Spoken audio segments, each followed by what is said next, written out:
Big news to report tonight about a new effort by the Cheney family and funded by some of the biggest money men in the Republican Party to attack President Obama on national security to try to undermine his presidency. It's an effort that's being led on the surface by Dick Cheney and his daughter Liz. And tonight we're learning new details about who's bankrolling their mission behind the scenes. In conjunction with former Vice President Dick Cheney's speech this week attacking President Obama for not having yet announced a decision on the way forward in Afghanistan, a new pressure group headed up by Mr. Cheney's daughter, Liz, has released this new attack ad. Not enough time for decision, but plenty of time for Letterman, golf, a beer summit, more golf, vacation, and a visit to Copenhagen. If you think America's president must act to defend America instead of just talking about it, join Keep America Safe today. According to Newsweek's Michael Isikoff, Keep America Safe is gearing up to run TV ads and radio ads and web ads like that in the home districts of Democratic members of Congress in the lead up to the 2010 elections. They're promising in particular to attempt to exploit the issue of closing Guantanamo for political gain. The lead story on the Keep America Safe website right now says, it says transferring Gitmo prisoners to the U.S. will set them free. Well, today, Mr. Isikoff revealed on Newsweek's new declassified blog exactly who is bankrolling the Cheney family's Keep America Safe political machine. America, meet Mel Sembler. He may not be a household name to most of us, but he's a Florida real estate mogul who is very, very well known in Republican circles.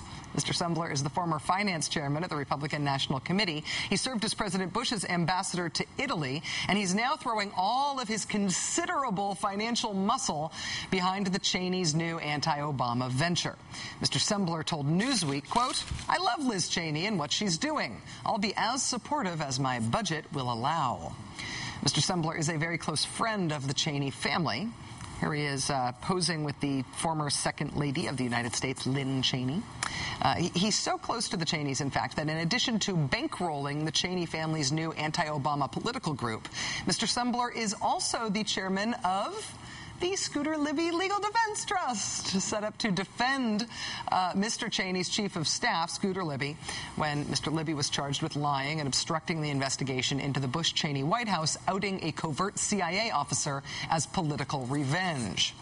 The Scooter Didn't Do It chairman is the new bankroller of the opposition to President Obama, and incidentally, the polishing of Dick Cheney's political legacy, which seems like it might be an expensive undertaking.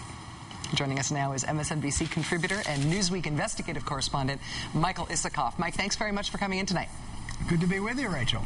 Okay, so you reported this week that Keep America Safe is planning this aggressive anti-Obama ad campaign.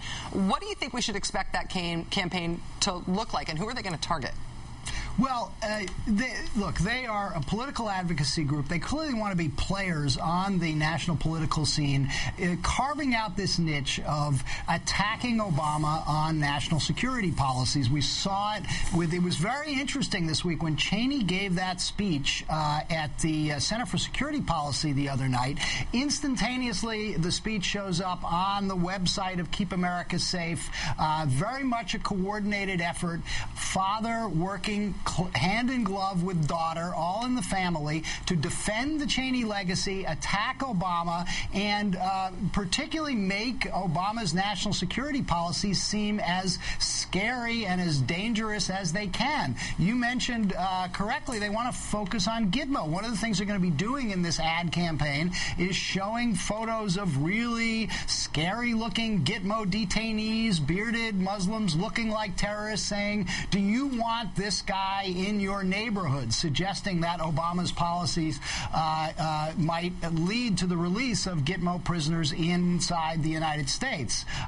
So that's going to be their focus. And as you say, they're going to start with these radio ads. They want to morph into a more fully fledged TV advertising campaign targeting vulnerable Democrats in rural districts, primarily the Blue Dog Democrats that went, that got voted in the in 2006, trying to use this issue as a wedge against the Democrats in the next elections. Well, I'm no expert on Republican feelings, as you might imagine, but I'm guessing that given Dick Cheney's approval ratings and general reputation in the country, Republicans who are concerned about the party's electoral chances may not be all that psyched about Dick Cheney being very public as the face of the opposition to Obama. So do your sources indicate that this really is a forward-looking elect Republicans effort, or is this oriented backward at sort of fixing Cheney's legacy? Well, look, it's both. I mean, clearly a big part of this is trying to vindicate the Cheney legacy. This goes beyond vindicating the Bush administration legacy. As we know, Cheney was the hardliner to the very end in the Bush administration, even when President Bush was tilting away to some of the hardline policies of his first term.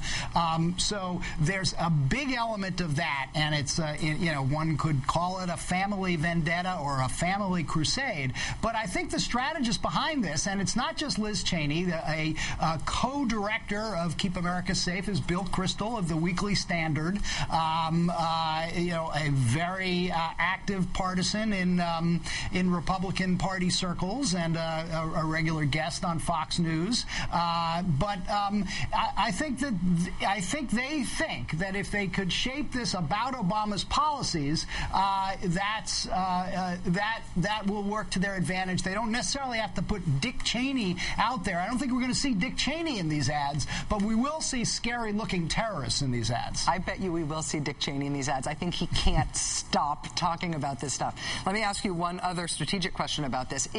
Is Mel Sembler the only confirmed named donor for this effort? Have they released any other information about who's funding them, Mike? No, they have not disclosed their donors. They have said they're not going to do that. But Ambassador Sembler volunteered that he'd been contacted by Liz Cheney and was willing to help, wants to help put money in. And there's very few people who have the resources to pump money into Republican Party causes bigger and more influential than Mel Sembler. MSNBC contributor and Newsweek investigative correspondent Michael Isikoff, and a new dad recently. Congratulations for that, Mike. Thank you. Nice to see you. Have a great weekend. Okay.